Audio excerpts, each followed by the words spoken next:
Assalamualaikum dan salam Sarawakku sayang, Buletin UKAS edisi tengah hari, 5 Ogos 2021 bersama saya Mariam Zanariah Ibrahim. Tumpuan berita.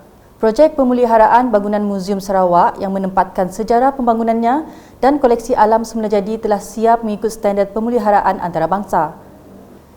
Menurut Menteri Pelancongan, Kesenian dan Kebudayaan yang juga Menteri Belia dan Sukan Dato' Abdul Karim Rahman Hamzah, Muzium Sarawak yang dibina semasa pemerintahan Raja Charles Brooke pada tahun 1981 itu merupakan satu ikon penting kepada pembangunan sosioekonomi negeri ini bagi menarik jutaan pengunjung sekaligus menjadi pemangkin kepada kemajuan Bandaraya Kuching.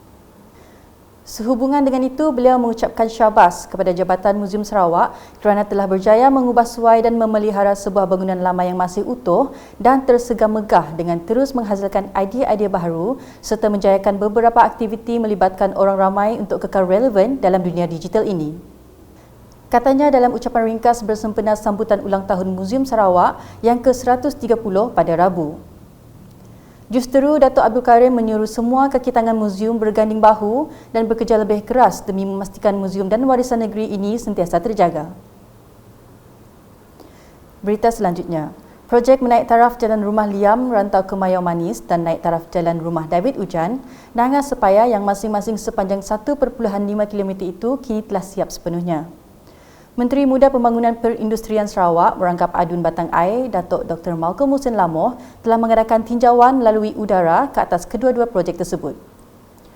Bagi projek menaik taraf Jalan Rumah Liam, penduduk di Rantau ke Mayau Manis kini telah dapat dihubungkan dengan Pekan Lubuk menerusi laluan yang selesa walaupun musim hujan. Projek yang melibatkan kos sebanyak RM486,000 itu merupakan projek kecil pemulihan pembangunan yang menggunakan dana Lembaga Kumpulan Wang Konsesi Kawasan Hutan LKW-KKH 2020. Projek penyelenggaraan telah bermula pada 30 November 2020 dan siap pada 30 Jun 2021. Sementara itu, satu lagi projek naik taraf Jalan Rumah David Ujan, Nangas Sepaya sepanjang 1.5 km dengan kos RM460,000 juga telah siap sepenuhnya dengan menggunakan dana LKW-KKH 2020. Sehubungan itu, Kaunselor Nyindang Labang yang mewakili penduduk di Rantau ke Mayau Manis dan Pengerusi Jawatan Kuasa Pembangunan Kawasan Engkari, Tuai Rumah David Ujan yang mewakili penduduk di Nangas Sepaya dan Kawasan Engkari merakamkan ucapan terima kasih kepada Datuk Dr. Malcolm dan semua agensi yang terlibat khususnya Kerajaan Sarawak atas pelaksanaan projek tersebut. Di Bintangor, penaja di Pasar Tamu Bintangor dinasihatkan agar terus mematuhi prosedur operasi standard SOP dalam mengekang penularan wabak pandemik COVID-19. Ini susulan arahan penutupan pasar tersebut selama 2 minggu sebelum ini setelah kes positif COVID-19 dikesan. Ahli Dewan Undangan Negeri Adun Meradong Datuk Ding Kuong Hing ketika melakukan tinjauan pada Selasa turut menyeru penjaja terus memberikan kerjasama kepada Majlis Daerah Meradong dan Julau MDMJ dalam usaha bersama mengelakkan kes positif COVID-19 ini berulang. Sementara itu, penjaja ketika ditemui menzahirkan rasa syukur dan gembira kerana telah dapat menjalankan aktiviti perniagaan seperti sebelum ini. Pada kesempatan itu, mereka juga mengemukakan beberapa isu kepada Datuk Ding yang perlu diatasi segera demi keselesaan mereka menjalankan perniagaan. Berita diteruskan dengan operasi penguatkuasaan prosedur operasi standard SOP COVID-19 dibuat adalah untuk mendidik dan mendisiplinkan masyarakat agar dapat bersama melandaikan lekuk COVID-19. Menurut Pegawai Kesihatan Bahagian Bintulu, Dr. Melvin Chung Sien Liang, dengan cara ini pemilik premis, individu dan masyarakat dapat memastikan penularan wabak pandemik COVID-19 dapat dikekang bersama. Kementerian Kesihatan Malaysia KKM memuji sebahagian besar premis dan individu yang mematuhi SOP. Namun, masih ada segelintir masyarakat yang gagal mematuhi SOP walaupun sudah hampir 2 tahun kita menjalani hidup norma baru. Katanya semasa ditemui selepas mengadakan operasi penguatkuasaan SOP COVID-19 di sekitar Bandar Bintulu pada Selasa. Dalam operasi itu, sebanyak 21 premis telah diperiksa dan 5 kompaun telah dikeluarkan dengan jumlah RM24,500. Antara kesalahan yang dikompaun ialah bagi pemilik syarikat kehadiran pekerja melebihi 50% daripada jumlah yang dibenarkan, dikenakan kompaun RM10,000 dan premis tidak dibenarkan beroperasi iaitu spa atau pusat rawatan kecantikan dikenakan kompaun RM10,000. Manakala, 3 individu dikenakan kompaun atas kesalahan gagal mendaftar masuk ke premis sama ada menggunakan aplikasi MySejahtera atau buku pendaftaran dengan jumlah RM4,500. Tambah Dr. Melvin lagi, KKM sentiasa mengingatkan masyarakat bahawa negara masih belum menang dan setiap individu harus bertanggungjawab mematuhi setiap SOP yang telah digariskan demi keselamatan bersama.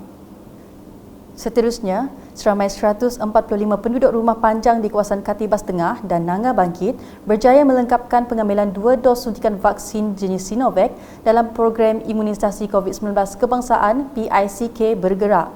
Program selama 2 hari itu bermula 2 hingga 3 Ogos 2021 telah diadakan di Klinik Kesihatan Nanga Bangkit merupakan anjuran bersama Kementerian Kesihatan Malaysia, KKM Daerah Song dan Jawatankuasa Pengurusan Bencana Negeri JPBD Song.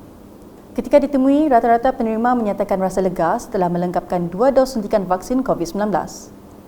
Penduduk juga berterima kasih kepada kerajaan kerana telah mengadakan program vaksinasi bergerak yang memudahkan mereka yang tinggal jauh di pedalaman mendapatkan vaksin tanpa perlu menggunakan kos dan masa yang tinggi untuk turun ke Pekansong. Beralih kepada laporan harian COVID-19.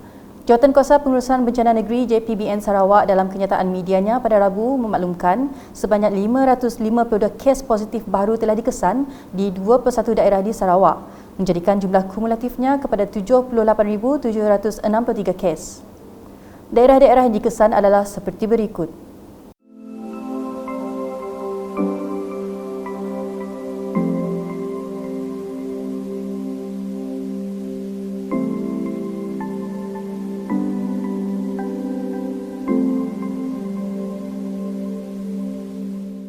Sehubungan itu, daerah Seri Aman kini berstatus merah manakala daerah Julau pula telah bertukar ke status kuning. Dalam kenyataan media yang sama, JPBN Sarawak turut mengisytiharkan 7 kluster baharu di Kuching melibatkan 6 kluster komuniti dan 1 kluster di tempat kerja. Turut diisytiharkan penamatan 2 kluster sebelum ini iaitu kluster Grand Stumbin Seri Aman dan kluster Lorong 3 Kampung Siol Kandis Kuching setelah tiada kes baru dilaporkan dalam tempoh 28 hari. Keadaan ini menjadikan jumlah yang masih aktif setakat ini adalah 89 kluster. Dalam pada itu, berikut merupakan lokasi yang diputuskan JPBN Sarawak berhubung pengisytiharan dan penamatan Perintah Kawalan Pergerakan diperketatkan PKPD.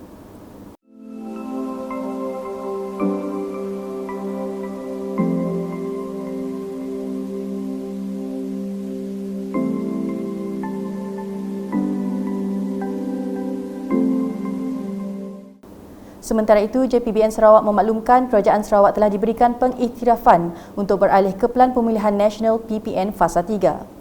Walau bagaimanapun, Garis Panduan Prosedur Operasi Standard SOP PPN Fasa 2 sedia ada masih lagi berkuat kuasa sehingga SOP Fasa 3 PPN bagi Sarawak diwartakan.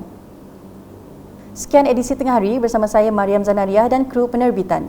Berita lebih lanjut boleh didapati di semua platform media sosial UKAS termasuk portal ukas.sarawak.gov.my dan pastikan anda subscribe UKAS channel di YouTube. Salam UKAS.